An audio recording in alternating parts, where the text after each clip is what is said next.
I know I can endure. I know I can make it.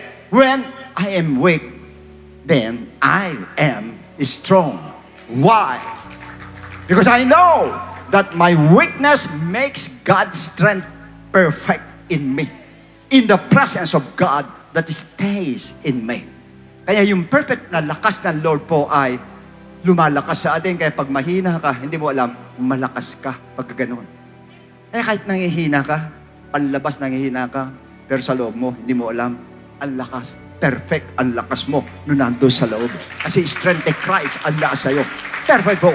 Kasi alam ko, lahat tayo nakakadama niya. Ako nakakadama may isang panghihina. Kaya nagugulat ako, bigla ako lumalakas eh.